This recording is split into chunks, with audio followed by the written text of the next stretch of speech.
Hey folks, so today we're looking at the Gamakay K61 mechanical keyboard, the 60% version of the ultimate budget RGB keyboards that were initially under the Walmier brand. As a plus, I will also replace the stock keycaps with a nice sunset theme double shot set, and we'll have a look at Gateron Cap Switches that Keychron sent my way. Let's go! So I've got a few things to unbox. The keyboard comes in a very simple brown box with a white USB-C cable. The switches come in Gateron branded boxes, and there are two variants. Both have light yellow stems like traditional Gateron yellow switches, but one has a yellow housing and the other one has a milky housing. More on these later. Finally, I have this sunset theme keycap set, and it looks like they all got mixed up during shipping. So this keyboard is the 60% version of the Gamakay RGB keyboards. I've already reviewed the K66 and 87 versions, which are just 65% and 10 keyless equivalents of this keyboard. Now, I'm a fan of 60% keyboards, so I was looking forward to reviewing this version. One thing I noticed they changed is the thickness of the top plate, which sort of interferes with the hot swap capabilities, but more on that later. The case is made from 3 pieces of this transparent plexiglass material, which makes it a very bright keyboard given that it has RGB LEDs under every switch, but also under the PCB. It's not the most solid case. Here, it feels like the PCB is taking some of the core strength, and it flexes pretty badly in the middle, almost touching my desk. Under the keyboard, you get 2 pairs of feet with bigger ones at the back to create an angle for the keyboard, and finally, at the back of the keyboard hides the Type-C port at the right. It is recessed, so not all cables will fit. In terms of layout, this is a standard NC layout in a 60% form factor, so no dedicated arrow keys. These are accessible with function plus WASD. Stock keycaps are pretty good considering the price of the keyboard. While they are ABS, they are actually double shot. The font is pretty clean, and characters like O and Q don't have any slits. Pretty good. My main gripe is that they're a bit off-white, not a pure white, which I think would look better given how colorful the rest of the keyboard can be. I received this unit with Gateron yellow switches, and that's pretty cool as it'll be great to compare them with the Gateron Cap Switches that Keychron sent over. They're great linear switches overall, and you can lube them yourself quite easily as this board is hot swappable. Indeed, this PCB has hot swap switch sockets, and the PCB supports 5-pin switches. One thing though is that the top plate isn't the best to secure switches. The clips usually don't go back into place when properly seated, so they either come out very easily as you simply remove keycaps, or they get stuck for some reason. It was quite hard for me to remove some of the switches on this board without damaging the switches themselves. As for the stabilizers, they are factory lube, but with very light lube, and it seems like they added lube only near the stems, so I will add some more near the contact points with the wire myself later for the sound test. So now to these Gateron Cap Switches. Here I have sets of 35, and we need 2 sets for this 60% board. It would also be enough for a 65% keyboard. The only difference between golden and milky switches is, yes, the color, but also the fact that the golden variant has gold-plated springs. What's unique with these new switches compared to normal Gaterons is that they have tighter tolerances, so they should wobble less, and they are factory lubed. It's worth noting that this lubing is quite inconsistent and it leaks out of the switches. In fact, it spread on my keyboard after a few days, so I'd be very careful with where I put them to not stain any surface. So I went ahead and installed the golden variant. Another important thing to note is that these are not really compatible with SMD LEDs, and they will add a very distinct yellow tint to whatever color you set your LEDs, so probably not the best option for this RGB keyboard. Then I lubed the stabilizers a bit more to reduce some of that rattle, and finally I installed the Sunset Theme keycap set for a very colorful setup. Again, not sure that's the best option with the yellow switches.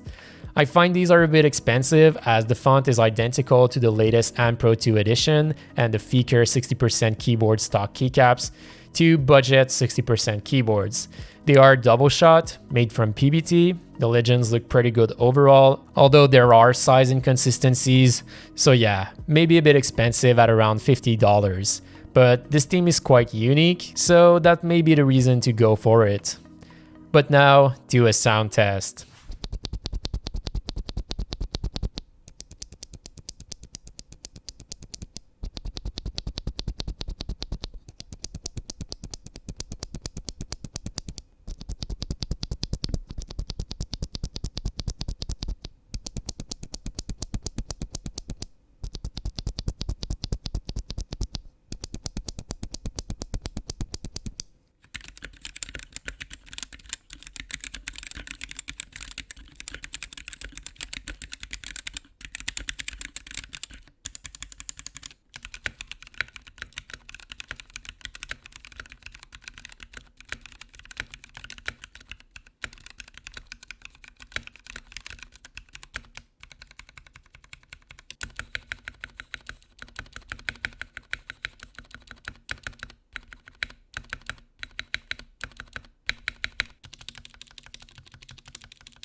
So these cap switches definitely feel and sound pretty nice, especially for the price.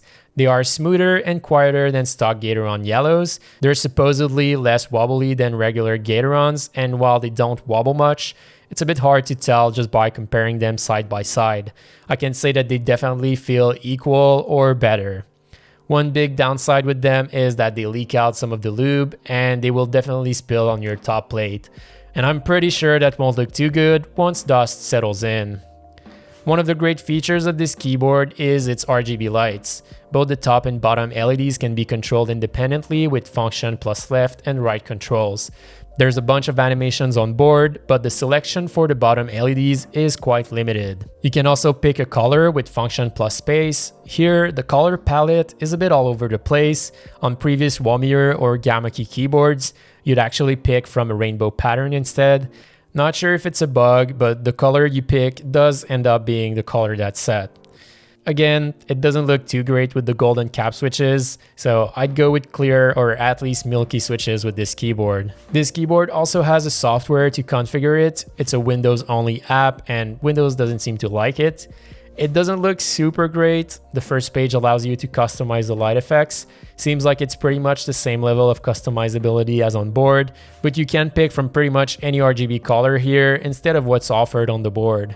There is also a macro menu where they can be recorded. However, I wasn't able to assign them to any key, and even if that was possible, it's fairly limited as you cannot edit the function layer. So yeah, nothing too exciting in terms of key remappings. So to wrap this up, this is pretty much the same thing as the bigger K87 and K66 from Gamakay or previously Wamier. I like that it's odd swap with 5-pin switch support. The RGB feature, while limited in what you can do with it, is quite convincing. And the default function layer layout happens to be what I prefer with function plus WASD for arrow keys, so I personally don't mind too much the lack of key remapping capabilities. In terms of downsides, the case isn't rock solid, and it feels like the PCB probably ends up picking up some of the force applied to the keyboard. The overall quality isn't that outstanding, and the reprogrammability is fairly low too, especially in terms of key remappings.